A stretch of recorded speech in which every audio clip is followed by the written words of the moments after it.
Hey guys, good morning, good afternoon, and good evening. This is Ankush here from Alif Consulting. Welcome in our Azure Weekly Updates video.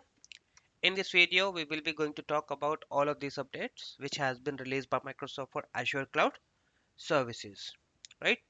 So, let's quickly jump into these updates and understand what these updates are and what are the enhancements we are getting from Microsoft for Azure Cloud. Now the first update which we have is for Azure Function. Now Azure Function is fully supported with the Python 3.10 and we can use Python 3.10 locally and deploy them on the Azure Function plan as well. So all the Azure Functions plans supported with the Python 3.10 version. The next update which we have is for Azure Cache for Redis. Now have improved geo-replication, right? So keep in mind the geo-replication is only supported with the premium tier, right? So which means there is a all of these improvements are only supported with the premium tier. So there's a several enhancement has been made. New metrics are available for better tracking of health and the status of geo-replication link include a new statistics around the amount of data that is writing to be on a replication. There's a new with this feature you can eliminate a failover between geo primary and the geo replication cache with a single click or the command line, eliminating the hustle of manually unlinking and relinking cache. A global cache URL is also now available or offered that will automatically update your DNS record after the geo replication is triggered, allowed your application to only manage the one cache address. So all of these updates has been there. It's enhancements. Now the DNS one is very quite useful, I would say, because the application is no need to maintain two Redis cache URLs. Now it's only going to be one URLs where application team is going to be configured inside the application, and the application need to be access only the one cache server or one cache URL, and all the automatic DNS records will be automatically updated by Microsoft and taken care by the all of these enhancement which is there for Azure Cache for Radius. The next update which we have is for Azure Database Azure Database for PostgreSQL Flexible Server. Now have a capability of supporting the Azure AD authentication. That means it allows us to improve the database security by dedicating the centralized conditional management and authentication to a centralized identity provider. Azure Active Directory supports advanced features such as second factor authentications, password lifecycle management, application and the managed identities, and conditional access policies. All of those can be applied on Azure Database for PostgreSQL Flexible Server. Azure Active Directory for Azure Database PostgreSQL Flexible Server now provide the full support for managed identity, improved group role, supported for invited users, and the Azure Active Directory only authentication mode will be able to disable the local user support. Uh, Azure Active Directory generally available has been already announced, so you can take or add your API and CLI support with the Terraform support is basically is coming soon. So API and CLI support is already there now, but the Terraform support will be coming soon to enable this new feature through the Terraform. So it's nothing that now you can extend all of your Azure Active Directory capability to Azure Database for Postgres Flexible Server.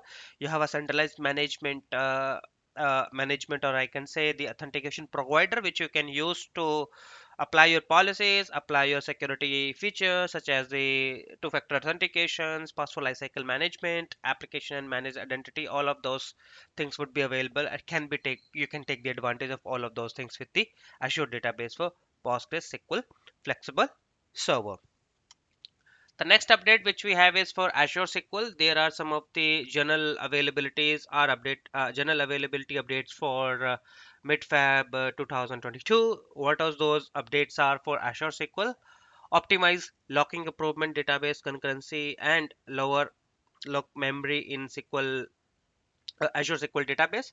Enable automatic key rotation for customer managed key in SQL database server and SQL database managed instance. Configure your temp DB maximum size in Azure SQL managed instance. So all of these new enhancement has been released for Azure SQL, which include Azure SQL databases and the managed instance also. The next update which we have is for again Azure database for Postgres SQL flexible server now support the encryption with the customer managed key, right? So earlier we were only having the option to use the storage encryption of data at rest for data using the service managed encryption key in the limited region, but now we have a capability to use the customer managed key. Your data including backups are encrypted on disk, and this encryption is always on and can't be disabled. This encryption, the encryption use the FIPS 142 validation cryptographic modules and a ES256 bit cipher of Azure storage encryption. This feature is now generally available across all the Azure public region. The next update which we have is for .NET isolated model on Azure function now have a durable function support. The durable function support is the extension of Azure function that let you write the stateful functions in a serverless compute environment. The durable function support for .NET 7.0 running in the isolated worker process is now generally available. Note that this is release also support the .NET 6.0 and .NET framework also. So, so this is the update for Azure function. The next update which we have is for Azure function is now supported with availability zones in some of the new regions, and those regions are Norway East, South Africa North, Switzerland North, UAE North region on the premium and the dedicated plans.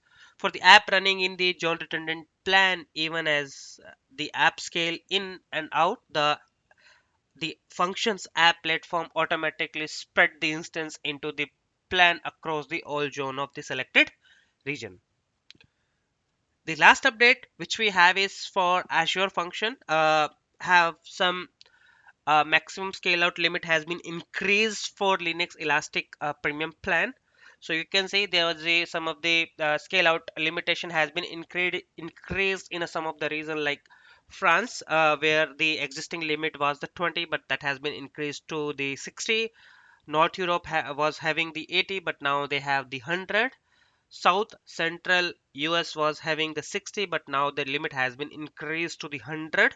UK South was having the limit of 60, but now the limit has been increased to the 100.